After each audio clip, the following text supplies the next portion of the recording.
Okay, hey everybody. Thank you for joining tonight's webinar. Gun violence is a public health issue. Policy solutions can save lives. My name is Matt Wellington. I'm the Associate Director of Maine Public Health Association, and I'll be your moderator for tonight's discussion. And before we dive into the topic, I want to give a few quick housekeeping items for tonight's event. So you can go to the next slide. This project is supported by the Health Resources and Services Administration of the U.S. Department of Health and Human Services as part of an award to the Public Health Training Centers. The contents of tonight's webinar do not necessarily represent the official views or an endorsement by HRSA, HHS, or the U.S. government. You can go to the next slide. For folks who want to get continuing education credits, we are offering that for tonight's webinar. You can go and do that through the link that we have here, which we'll also include in the chat. Next slide. And a big thank you to our partners for tonight's event. So this webinar is co-hosted by Maine Public Health Association, New England Public Health Training Center, and the Maine Gun Safety Coalition. So thank you to those organizations for helping us put tonight together. Next slide. Few logistics items. So everyone's muted on this webinar and the webinar is being recorded. We have our agenda tonight will start with speakers giving some introductory remarks about the issue that we're discussing. We'll have a Q&A right after that and a good chunk of time to have the Q&A. We have a lot of pre-submitted questions that people submitted through the registration. So we will start with those pre-submitted questions. But we will take live questions as well. And if you want to submit a live question, please do it through the Q&A function. We're not going to use the chat function or the hand raise function for this. And please stick around for a couple minutes after the program ends to fill out a very quick and simple evaluation that's required by the HRSA funding for this event. And you can go to the next slide. So without further ado, I want to introduce our topic and our speakers for tonight's webinar. I think it's important to note that we are just over 2 weeks away from the tragic shootings in Lewiston, Maine, that claimed 18 people's lives. And that is part of what brought us here tonight. So the question that we're going to start to answer is how can we prevent future gun violence in the state of Maine and really anywhere in the United States through policy solutions that we have available to us. So I am very glad and grateful that we have three amazing speakers to help us start answering that question. Dr. Shannon Frattaroli is a professor and core faculty at the Johns Hopkins Center for Gun Violence Solutions. Representative Vicki Doudera is co-chair of the Maine Legislature's Gun Safety Caucus. And Margaret Groban is a former federal prosecutor and a current adjunct faculty member at University of Maine teaching gun-related law, and also part of the Maine Gun Safety Coalition. So thank you to our panelists.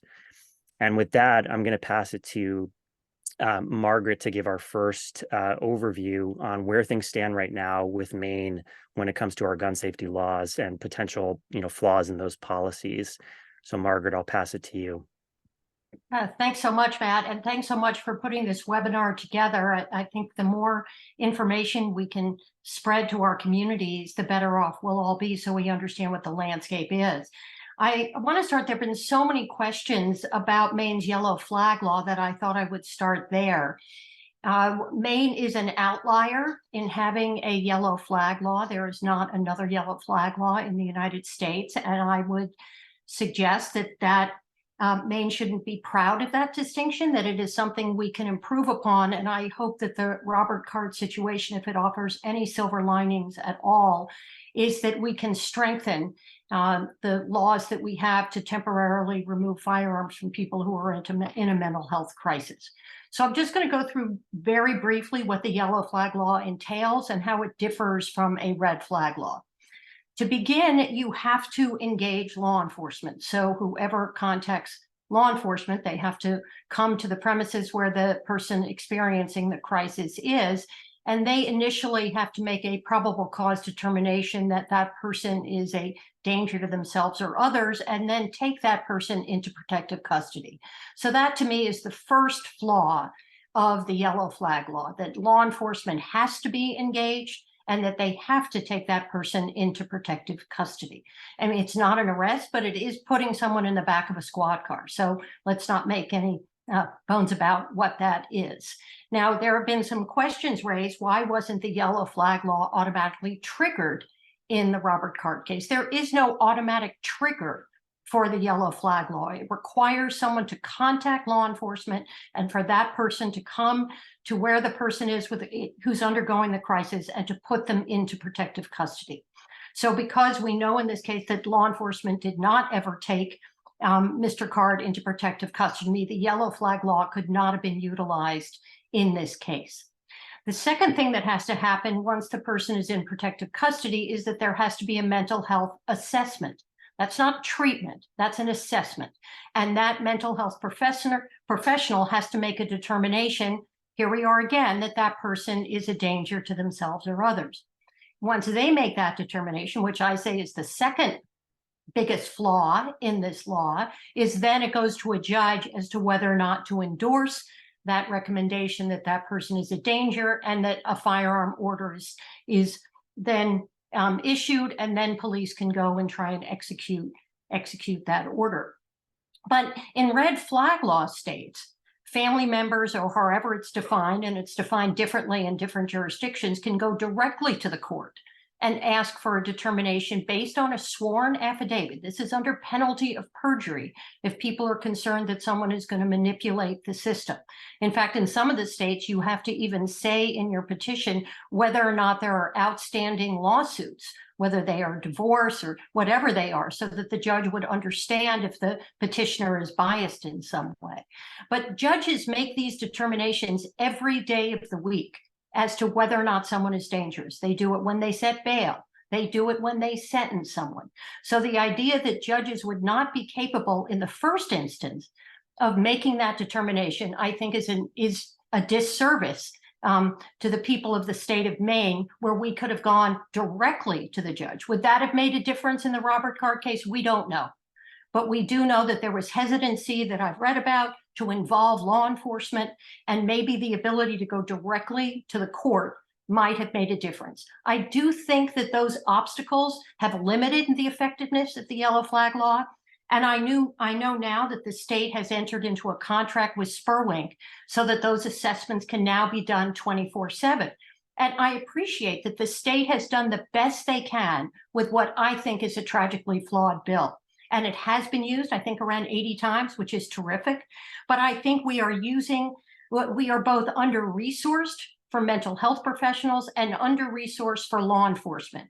So to use our precious resources for someone to get an assessment, this is not treatment. When people are waiting ridiculously long periods of time to get treatment, I think it's an undue burden to use our resources for someone to get a mental health assessment when judges are perfectly capable, based upon the facts that are presented to them, and they will either be sufficient or not, to decide whether or not someone should have firearms removed on a temporary basis. And whether it's yellow flag or red flag, just to understand that this is all talking about temporary relinquishment of firearms. This is not a permanent ban. It only lasts for the lifetime of the order. So just to another note, just Tuesday, 2 days ago, the Supreme Court heard argument as the Second Amendment litigation is percolating around the country on a case involving the also temporary relinquishment of firearms from domestic violence offenders who are subject to protection orders. And that argument, we think, we can't read tea leaves, but we think it was a positive argument for finding that the Second Amendment does allow relinquishment of firearms of people who are found to be dangerous to themselves or their communities, which certainly would apply in also a yellow flag or red flag situation. So thank you for the time. Thank you, Margaret. And I'm glad you mentioned the trouble with accessing mental health services. In fact, I think 4 or 5 days before the shootings, there was a story in the Portland Press Herald about the crisis in accessing healthcare of all kinds in Maine, including mental health services. So let me pass it to Representative Vicki Doudera to tell us about the work that the Gun Safety Caucus is doing. Over to you. Great. Hi, thank you so much, Matt, and hi, everybody. I'm Vicki Doudera. I represent House District 41, the towns of Camden and Rockport in the Maine Legislature. I am halfway through my 3rd term, And when I was elected in 2018 and knocking on doors, a common refrain that I heard from moms especially was that when they let their children go to play at other houses where they didn't know the families, they were very anxious about those kids getting their hands on guns. So that prompted me to get into this work because that very year I put in a safe storage of loaded firearms bill. And I had quite an education in my first term because there were close to a dozen really good gun safety bills that were submitted, and none of them made it through the 129th legislature. Instead, as Margaret said so eloquently, we got a yellow flag bill, not a true red flag bill, and I'm glad it's done some good. But none of the other things went anywhere. And I really just saw the need for a lot of change in the Maine legislature. So it was my idea to start the Gun Safety Caucus. And the next year we got going. And what the idea was to allow anyone, have a bipartisan group of folks who were worried about gun violence in our state, and especially our high rate of suicide, to kind of talk about legislation, work on legislation, support legislation. And through that, we really got to know the Gun Safety Coalition so well, the Show Up Network, Moms Demand Action, and many other groups in Maine that have really so incredibly helped us in the Maine legislature. And my colleagues and I, in the second year of the Gun Safety Caucus, which was the 130th legislature, were successful in passing a safe storage of loaded firearms in homes with children bill and a data bill, which has the Maine CDC reporting on firearm fatalities. And that bill has been incredibly important as we go forward, that now we have some data to work with. So now we're in the 131st legislature. We're halfway through, and we had some success with, not the success we would have liked with major bills last year. We had a waiting period bill. We wanted to close the background check loophole. We wanted, we had several other things. We weren't successful with those, but we did fend off a number of bills that would have been stand your ground type measures and things like that. So, we have made progress. And I think what the Gun Safety Caucus does is we've grown. We are a resource for other legislators to come to us with questions. We're a support system. This work is very difficult. Gun violence is a very complex issue. It's can be very demoralizing and sad. It takes a lot of fortitude. And so we're able to support each other, connect each other, and really try to make this a public safety issue and help make some progress in Maine. Representative Doudera, and I also just want to emphasize, people have been working to address this problem for years. This isn't a new issue just because the tragedy finally came to our doorstep here in Maine. So thank you for that. So Dr. Shannon Frattaroli, I'll pass it to you to talk about some of the evidence-based strategies for gun violence prevention and some case studies, I think, from other states too. So over to you. Yeah, thank you. And thank you everyone for joining us here tonight for this very important discussion. The phrase public health has been, mentioned a lot in the short time that we've been together. So I just want to take a moment to sort of set the stage for what exactly public health, a public health approach to gun violence looks like.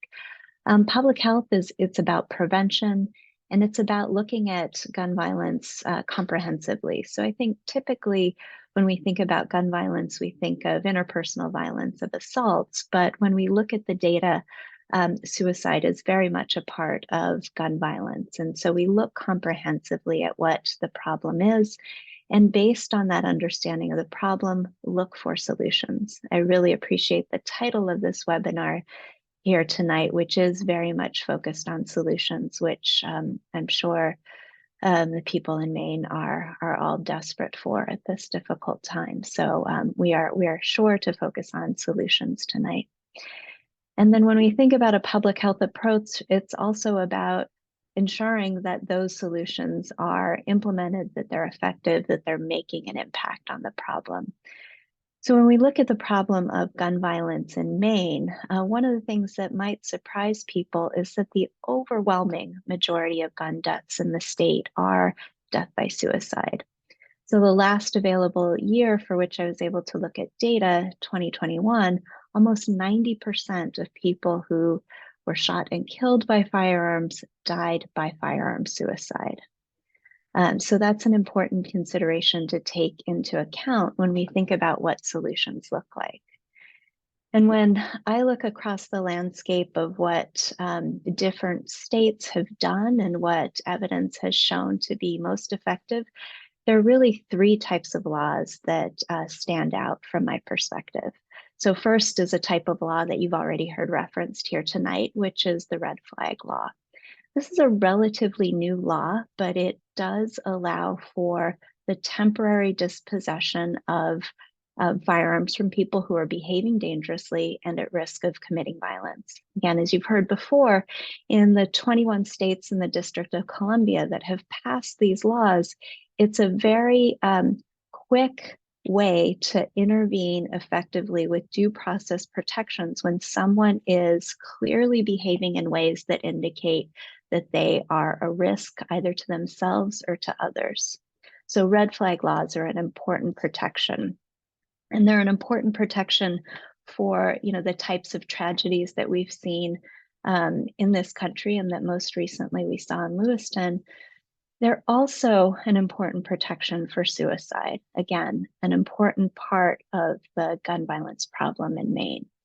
Because what red flag laws do is it allows family, it allows clinicians, it allows people who are on the front lines of witnessing those who are in crisis to intervene and say, we see that you are in crisis, we see that you're struggling, it's just not a good time for you to have a gun.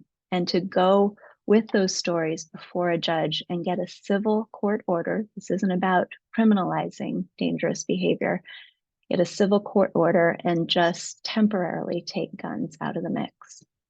Red flag laws are based on domestic violence protection order laws, and that's another type of law that has been shown to be extremely effective with regard to preventing interpersonal violence, domestic violence in particular. Maine does have some pretty good laws with regard to protection orders, domestic violence protection orders prohibiting gun possession when those are issued. So I think the opportunity there perhaps is to make sure that those are implemented and implemented well. The third type of law that I'd point to that is very much solution oriented are laws that require firearm purchaser licensing. And the best purchaser licensing scheme that the evidence shows are licensing scheme that includes comprehensive background checks, that includes fingerprinting, and that includes a waiting period. So those three laws, and again, so the firearm purchasing licensing scheme have been shown to be effective in reducing suicide and reducing interpersonal violence, homicide. So good evidence for all three of those laws, and good evidence particularly with regard to red flag laws and firearm purchaser licensing to address both interpersonal violence, but also, again, more importantly for the problem of firearm violence in Maine to really be effective at addressing suicide. Thank you, Dr. Frattaroli. And I just wanted to clarify, so the firearm purchasing licensing scheme, so in Maine right now, is it the case that you can, I think I read this in one of the recent articles, you can find someone on, Facebook, some online seller, they're not required to run a background check on you for you to purchase that firearm. I'm seeing some nods. So that is the case right now. I just wanted to clarify for me and for our audience here. Thank you for that. Margaret, yeah. Yeah, that would be considered a private sale, and Maine does not have universal background checks. So I wholeheartedly agree with what's been said is the three things that we can look at, and the data. So Representative Doudera deserves so much credit because data is the key to all of this going forward, and we wouldn't have this really important data without her bill, which really emphasized the suicide issue. But this last legislative session, we tried to get a 72-hour waiting period, and it was unsuccessful. And we really pointed to the evidence that suicide was our predominant gun violence problem, and that having a 72-hour waiting period might allow either time for intervention or time for whatever suicidal impulses there were to either be treated or to dissipate. And we were not able to convince people of the merits of that. So we hope going forward that to put together a scheme, a comprehensive scheme of laws that all of them are the assault weapon ban, background checks, waiting periods, red flag laws, all of those are laws that were impacted in some way in the Robert Card incident. So I hope that all of them, he did, end up committing suicide. So it's something that could have prevented harm not only to everyone else, but also to himself. Yeah, and I should have noted it was 19 lives lost, right, including Robert Card. So Representative Doudera, I saw you signal. Go ahead. Thank you. Yeah, I just wanted to clarify, the data bill was not mine. It was it was a Gun Safety Caucus member, Representative Gramlich. But what a useful tool that has been. That was such a great thing to do. And the other thing I want to mention is we are trying to close that loophole in the background check bill, because a fellow legislator stood up and said, he was going to Walmart with his son and he saw the transfer of an assault weapon at another car with a father and a young kid getting an assault weapon. So those are purchases, those are sales made to complete strangers. And we clearly need to change that loophole. I also wanted to just quickly touch on, because I'm sure that many people listening would really like to know going forward what might be happening. And since today was the day that the Legislative Council here in Maine approved bill requests, there were two requests that were approved. I put in one for a law that it's called in some places Donna's Law, which is a voluntary do not sell list. It means a person could sign up voluntarily and confidentially to put themselves, if they say they're in a crisis, they can put themselves on the list so that a firearm would not be sold to them. This has passed in several other states.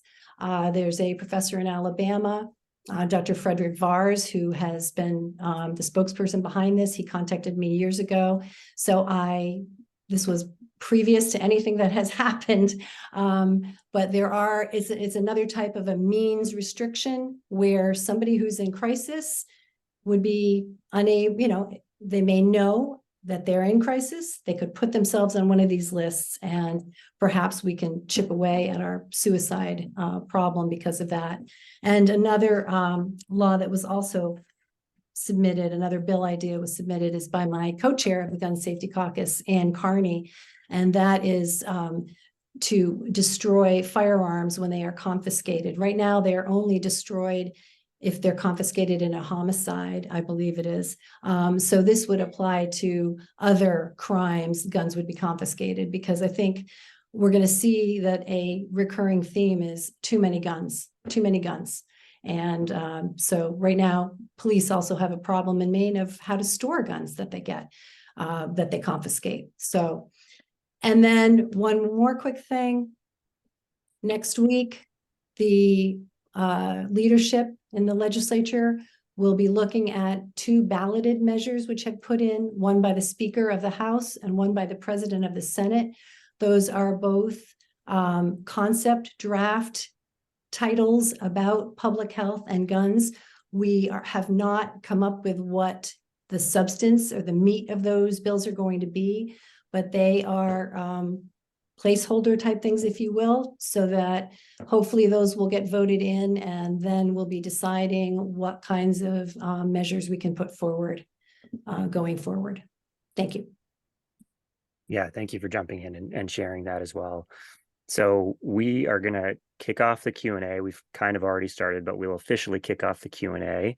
Again, we have a lot of pre-submitted questions, but I encourage folks to submit your questions in the Q&A function right now, and I've seen a few of those come through, so we'll start to weave those into the discussion here. So my first question for the panelists, I think you kind of answered, but I'll ask you to reflect quickly on it anyway. According to the Gun Violence Archive, and I checked this a couple of days ago, so it might be more now, there have been 597 mass shootings in 2023 so far, 597. So why do you think mass shootings and gun violence more generally are such a unique problem to the United States compared to other high-income countries? Why do you think it's such a problem in America? And I see Representative Doudera nodding vigorously, so I'll ask you to reflect first. I'll just say very quickly, because I researched this, so I would, because I was like, this in 2017, the New York Times said Americans made up 4.4% of the global population, but we had 42% of the world's guns. So that was in 2017. So I think there are probably a lot of factors that feed into it, but from where I sit, it's too many guns. Thank you. Margaret, do you want to go Yeah, next? I completely echo that. It's the guns. And, if someone's in mental health crisis, we should do everything we can to assist that person when they're in crisis. But when you add a gun into the mix, and specifically when you add an assault weapon into the mix, that's when mass shootings happen. So I think a greater emphasis on helping people in crisis rather than allowing them the easy access to guns in Maine. I mean, we are awash in guns, and I think this mass shooting was a reality check. I mean, in Sandy Hook and Uvalde, all these places that have suffered horrible tragedies never thought it could happen there. And I think there was that sense in Maine as well. And we knew it was kind of not a matter of if, but when. If you have these many guns and especially weapons of war like assault weapons, that something like this is going to happen. And the Background Check Center, which keeps numbers on the amount of guns that are sold. If you look since the pandemic, they keep track of the 10 highest days and weeks of gun sales since the background check started, which was 1998.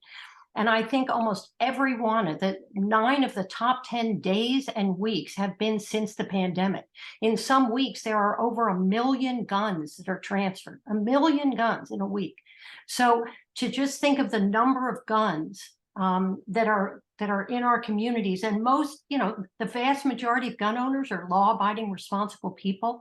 But for those who aren't, it just creates a really dangerous combination for society. And also, we talk about the safety of our state and our communities, but Maine is a source state for guns. People come to Maine to get guns because they're so easy to get, and then our guns are found in our adjoining states or other states. So we owe it not only to our own state, but to other states as well to try and stop this flow of firearms.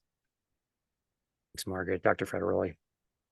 Yeah, you're going to hear universal agreement on this one.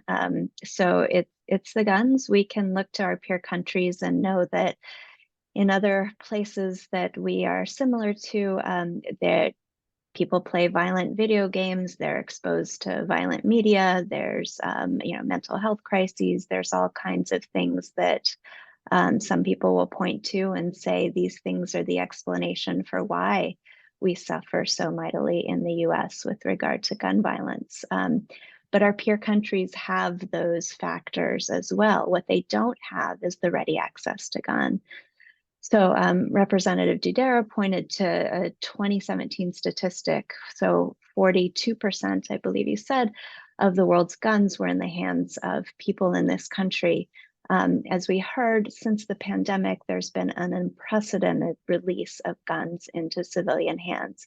Estimates are that conservatively, about 400 million guns are in the hands of people in this country. That's more guns than people in this country. So we have opened the floodgates. We've made decisions as a country that ready access to guns is an important part of who we are. We have done precious little to put in place infrastructures to sort of remove those guns when there are clear indicators that people should not have access to guns, when they are behaving dangerously, or that when they are saying that they are going to commit gun violence, either self-inflicted or toward others. We are only beginning to put in place the laws, the infrastructures needed to put a check on what is now almost an unfettered access to guns. So that is the reason. That's the explanation from my perspective as well. Right. So this is a question we've gotten pre-submitted several times, and someone's put it in the live chat as well. I want to talk about messaging around gun safety and gun violence prevention, because people have differing views across the country. Here in Maine, we're a pretty complex state. We have different, demographics, geography. Some of those differing opinions are along political lines. Some of them are just based on where people live and what they like to do. So how do we reach everyone across that spectrum to address gun violence, including gun owners, right? You talked about, Margaret, you said the majority of gun owners are law-abiding citizens. How do we reach those folks and help buy them into the, the policies we're working to pass to prevent gun violence? So yeah, I'll go to Margaret first. Yeah, I mean, I think a good model for us, certainly in Maine, is I served on the Domestic Violence Homicide Review Panel for years. And domestic violence comprises every year about half of our homicides. And so that panel was comprised of people from across the spectrum, all different walks of life, all different stakeholders. And we saw a lot of times it was access to guns that was the problem, because the majority of those homicides were committed with guns. And so the state, as the professor alluded to, has enacted laws to take away guns from domestic violence abusers at the temporary order stage. We have taken steps. And so I hope that same political courage and will now be applied outside of the domestic violence context to other people who demonstrate that they are dangerous and should not have access to firearms. Anybody else want to weigh in on that before we move to another question? Yeah. The message that I say that I think is clear and simple is I say, we need to keep guns out of the wrong hands. So that's children, okay? We need to keep guns out of the hands of children. We need to keep guns out of the hands of people who are in crisis, who could do damage to themselves or to others. And we need to keep guns out of the hands of people who are prohibited from having them because they're criminals.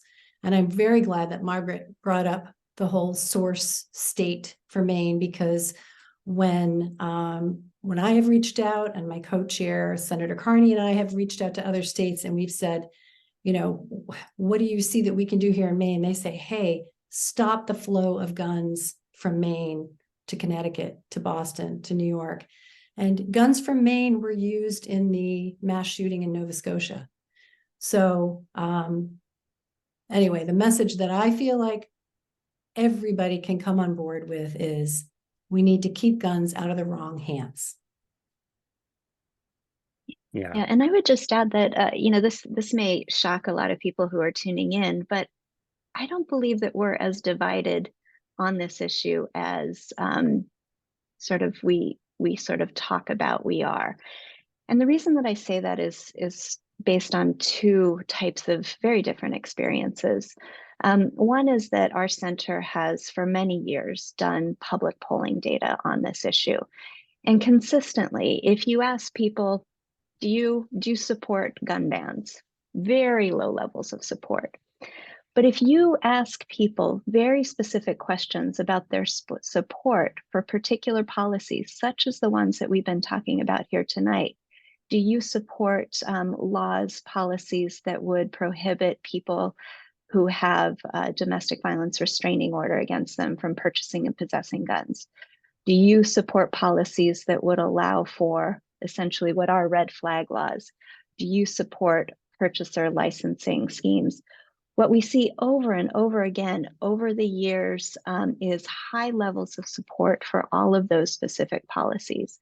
And if we sort of cut the data, look at Republicans, look at Democrats, still majority support. If we look at gun owners, if we look at non-gun owners, there's differences among these groups, but what we see are solid majorities in support of these particular types of policies. So I don't think we're all that divided. I think that for reasons, it's a more enticing story to think about us as a nation divided on this issue. But when you get down to talking about particular policies, most people are, I think, in reasonable agreement that there are certain times, there are certain circumstances in which people just shouldn't have access to guns. And we can, I think, as a country, pretty easily get behind that. So it's the survey data that makes me say that. It's also my own experiences. I've crisscrossed this country talking about red flag laws for the past 10 years. And I can't tell you how many public forums I've gone to where people have come and they have, sort of sat in the front row with their arms crossed. As we get into the conversation about what it is that we're talking about with red flag laws, focusing on dangerous behavior, temporary prohibition on the purchase and possession of guns, and due process protections very clearly in place, you can see sort of the tension softening. And I have had so many people approach me after, hearing discussions of red flag laws in public forums, approach me saying, I came here tonight to disagree with you. I'm not in favor of gun control, but what you say makes sense. And then oftentimes it'll sort of go into a very personal story of, I've lost 3 uncles to gun suicide. And I can't help but wonder that if our family could have gone to court and said, Uncle Joe's in crisis, I wonder if he would be with us today. So I hear those stories over and over. I think what we need is more conversation about these issues. And I think that when we do that, we'll find that we have much more agreement than what sort of the surface stories lead us to believe. So follow-up question there for Representative Doudera, and then I'll pass it to you, Margaret. So given what Dr. Frattaroli just said, what is the conversation right now among lawmakers in Maine? And has it changed in the last couple of weeks? Are you hearing from folks that you haven't typically heard from about gun safety laws? What is that conversation and tone like right now in Augusta? Well, I think it definitely has changed because, as Margaret said early on, we didn't think this could happen here. And of course, several months ago, we had the other mass shooting. We've really had 2 this year. And I think it shakes people to their core. And what Dr. Frattaroli was saying is so true. We have to have those conversations. And I think it's tough for policymakers to do that. And that's what needs to happen, because they maybe assume that in rural areas, people are going to feel one way. But we also have done some polling right here in Maine, and the group that Margaret's associated with, the Gun Safety Coalition, did some polling, and we've seen even in our most rural northern districts the same kinds of sentiments that we were hearing about. People, it matters if we say gun control or if we say gun safety measures, and that was something I tried to get the legislators to say early on. It's not gun control. Gun safety, public safety. That's what we're talking about. We're not talking about taking anybody's Second Amendment rights away. We're not talking about getting rid of our rich hunting tradition. We're talking about keeping our kids safe, keeping each other safe. So. Thank you. Margaret, did you have something to add? Yes, and I think the temptation is going to be to point fingers at either the mental health system or law enforcement or the Army or anyone, to have prevented this. When, the bottom line is he had access to a weapon of war, and that's why this happened. And maybe, at the end of the day, there will be policies and procedures that need to change in those systems. But I think we can't lose sight of the gun's important role in what took place in Lewiston. And when I was at the U.S. Attorney's Office, there's something called Project Safe Neighborhoods, which was a Department of Justice initiative. And we did 2 public service announcements within the state.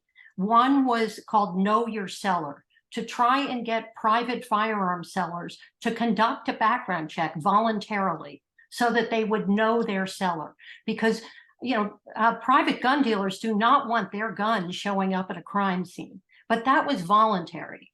And then we did another campaign in the domestic violence arena called Be a Bridge, so that if you knew someone was in danger or you knew an offender who might be violent toward a family member, to try and take the guns away. But those were both voluntary campaigns. And I really think we need tougher laws to help people who are in crisis and not just rely on family members to take guns away, or gun sellers to do a voluntary background check. I think we need laws to kind of mirror our values in terms of saying that people's lives are more important than their right to amass volumes and volumes of weapons. So Representative Doudera, you mentioned our rich hunting tradition in Maine. Margaret, you just talked about weapons of war. So one question we received is, what are the policy considerations around different types of guns? So around assault weapons versus handguns versus hunting rifles. What are the policy considerations around those different types? Are they all, I assume, not all equal? So how would you, answer that question? And I can start with Dr. Frattaroli. How about you? So I would say they are all equal. If someone's in crisis and threatening either violence toward themselves or toward others, any kind of gun is going to be a threat and is going to be a weapon to be able to carry out that violence. I think there's a sentiment that, for instance, long guns aren't typically used in suicide, but I have a colleague who's looked into that issue, and long guns clearly are used in suicide. I think that we need to look at guns as something that needs to be removed when someone is clearly in crisis, behaving dangerously, and indicating that they are going to commit violence with those guns. Yeah. Anybody else want to weigh in on this? Just to add that in Maine, long guns are definitely used for suicide. So that's something that we have. There've been a number of homicide suicides in the domestic violence arena, and long gun was the weapon that was used. Representative Doudera. Well, I'll just weigh in. We've said again, gun violence is such a complex, all-encompassing thing that anything we can do in any arena is going to be helpful. And, I really look to our fellow Northern New England state of Vermont, which is so similar to us in so many ways. And, Vermont has a true red flag law. Vermont has a waiting period law, and Vermont has universal background checks. So even, those three things would make a tremendous, tremendous difference.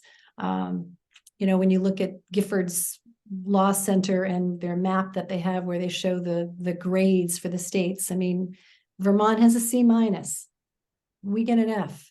So let's do whatever we can to boost our grade up, because it's all going to help a little bit. Yeah, and I would encourage folks. I spoke with Joe Lawler about this for the podcast that we do for the Public Health Association, and he wrote a story about Maine's gun laws. The Giffords Law Center that gives those grades, I don't think they consider the yellow flag law as a credit towards a better grade, because it is so complex and so many hurdles to actually using it. So thank you for noting that. So I want to ask about data, because we have a couple of live questions that talk about or ask about data. So one in particular said, I mentioned 597 mass shootings. What demographic data do we have on those shootings? And I'm assuming so who were perpetrating these killings, who owns the guns that we're most concerned about. We had some pre-submitted questions about data. So I guess my general question, summing all of those up, what kind of data do you think we still need in Maine to target our interventions appropriately and to the right, audiences in the right ways? What data do we still need here in Maine?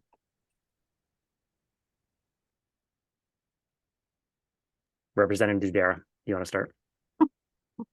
Well, I think that's a tough one, because I would just answer it by saying we need a lot of data. We really have very little.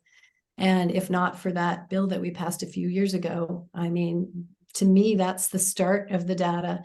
We don't know who has the guns. We don't know how many homes have guns. We there's so much that we don't know. I really honestly, I don't know where to begin on this, and maybe maybe one of my fellow panelists can be a little bit more articulate on it, but I'll just sum it up by saying I know that we need a lot, and I will welcome suggestions from folks watching. The data, the one piece of data we do have is from the background check system. We know how many firearms are transferred in the state of Maine, and the numbers are really, really high. We know from the Domestic Violence Homicide Review Panel how many homicide suicides we have in the state. And I think, and the professor will correct me, that I think the data on mass shootings is that because of domestic violence was what I focused on at the Department of Justice, is that I think a majority of mass shootings involve either targeting a family member or the offender has a domestic violence background. And so in this case, it was interesting as news was kind of breaking. There's still so much we don't know, but there was some indication that there was a recent breakup. And so we'll have to see how that plays out, whether that it may have played no part at all, but it might have played a part in what happened going forward. So just being very aware of what the warning signs are for something like this, so that we can adapt our policies accordingly. Yeah, so when we do look at mass shootings, there's been a couple of studies that come out that show that oftentimes the shooter is targeting an ex or current partner, and unfortunately, oftentimes when that is the scenario, they tend to kill more people. So the mass shootings, that the relationship between partner violence and mass shootings is an important one. And it really speaks to the importance of that second type of law that I mentioned earlier, and having policies in place and making sure those policies are implemented, that when domestic violence protection orders are issued, that they include a prohibition on gun purchase and possession, and that aspect of the law is enforced. I would say, Matt, in answer to your question about data, there's a pretty robust national conversation going on with regard to how we can improve data systems around firearms. And a couple things really stand out that I'm guessing would also benefit Maine. One is timeliness of data. I mean, there's a years-long lag between when we have access to data, and that just slows down the ability to sort of problem solve and intervene with effective intervention. So you heard me sort of start off by citing 2021 data. That's the last complete data that I was able to find. We're at the end of 2023. So timeliness is important. The gun violence epidemic is a moving target, and being able to understand how it's evolving is critical to being able to respond effectively. The other thing is that we have precious little information about non-fatal shootings, right? The focus really is on fatalities, and we know that there are many more people who are shot and survived than succumb to those injuries. So the information that we have on non-fatals is very little, and it's standing in the way of, again, getting a clear picture of this problem and intervening with effective solutions. And the final thing I'll say is something that we've been talking around, which is information on where guns come from, right? So how are guns being sort of sold and passed around and exchanged on the private market? And are there ways to better control that private market that would allow for those guns to be less likely to get in the hands of people who are going to do bad things with them? Yeah. Could I ask the professor a question? Can you say that again? Ask her a question about data? Yes, quickly, but then we've got so many good questions that I want to ask you. Okay. So go ahead quickly. Okay. The question is, there is a study that so many people on the pro-gun side point to, which I think is from Keck, about how having a gun in the home makes everyone safer, and that self-defense have been used like 1 million times a year, and somehow that's correlated from whatever figures. And I understand that study is from years and years ago, and that it's been debunked, but it keeps coming back up again. Could you just talk about that for a second? Yeah, I mean, a couple of things. One is in Maine, in the United States, most gun deaths are by suicide, right? And so when we talk about what the risks are to having a gun in the home, we can't have that conversation without factoring in suicide. And that's not what's factored into that study. The other thing that I would say about defensive gun use is there's been, it's now dated as well, but there's been some interesting information to sort of interrogate what exactly defensive gun use, what constitutes a defensive gun use. And, as you dig into those stories of how people are reporting defensive gun use, I think that many reasonable people would sort of raise their eyebrows about whether or not that was actually defensive gun use. So, sort of very, troubling stories about, well, I was going into the city for dinner, and, these 3 young people looked like they were up to no good. And so they crossed the street toward me, and I, pulled out my gun, and they went running. In my mind, that doesn't constitute defensive gun use. That isn't about a life saved. So I think we have to be careful about how we're defining defensive gun use, and sort of what respondents to those surveys are thinking when they're recalling incidents that they are responding with. Thank you. And so I want to go to one of our live questions. Someone asked, is there a specially trained, and mental health has come up several times here, so is there a specially trained unit in the Maine Police Department to address mental health crises? And what systems are in place, or I would add to this question, should be in place to ensure that stigma and bias don't become an issue in the mental health crisis? So I'll open that for anyone who wants to chime in. I don't know if there's a special unit. I don't know. I worked with the federal law enforcement agencies. I don't think there was a special unit as well. They do have special victim witness advocates to work with people who are in crisis if the victims are. But we do have kind of 2 procedures in Maine. We have the yellow flag law, and then we have involuntary commitment or voluntary commitment, so that if someone is in crisis, someone can bring that family member to an emergency room, and they can be evaluated as to whether or not they should be blue papered, and then go through either voluntary or involuntary admission under the white paper process. So that's always available in these situations. The problem with that process is it doesn't involve firearm relinquishment. So it's only the red or yellow flag that would involve going in and taking guns away. And if people are voluntarily admitted to the hospital, that doesn't trigger the federal firearm ban.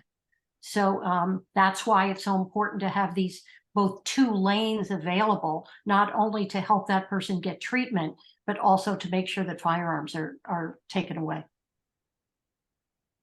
Thank you, Margaret.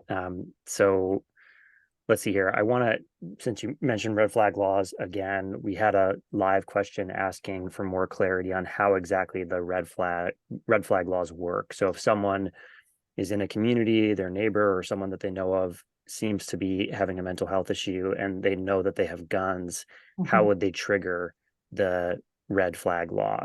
How would that work? Well, there are different, every state is a little bit different, but in general, you need to have some kind of close relationship with the person. So you would either be a family member, and some states allow teachers, they allow clinicians, other people, if they realize that this person who is close to them is in danger of harming themselves or others, they go directly to the court. There's a petition that you fill out, and you state all the reasons you believe this person is not only a danger to themselves or others, but that they have firearms. And then it is up to the judge, and that is signed, I think I said earlier, under penalty of perjury. So you could be prosecuted. Red flag laws have crimes attached to this. So if you lie in a petition, you could be prosecuted. Which I think does away with the people worried that people are going to manipulate the system to try and get someone close to them guns taken away. And then the judge would make a ruling whether or not that evidence was sufficient to show that that person was a danger. Is that the answer that you were looking for? Well, just to clarify, so it can't be used anonymously, I think was the specific question. Not that I don't think so, unless the Right. professor knows differently. I think you have to say who you are under penalty of perjury. Yeah, so yeah, there's definitely a need for the petitioner to be identified and to testify in open court. Maybe sort of buried in that question is sort of a hesitancy of, do family members really want to come forward and, speak in open court about the dangerous behaviors of a loved one? And perhaps that's the reason that in most states, the overwhelming majority of states, what we see is that the overwhelming majority of petitions are filed by law enforcement. Now, those law enforcement are on the scene oftentimes at the invitation of family members, at the invitation of partners.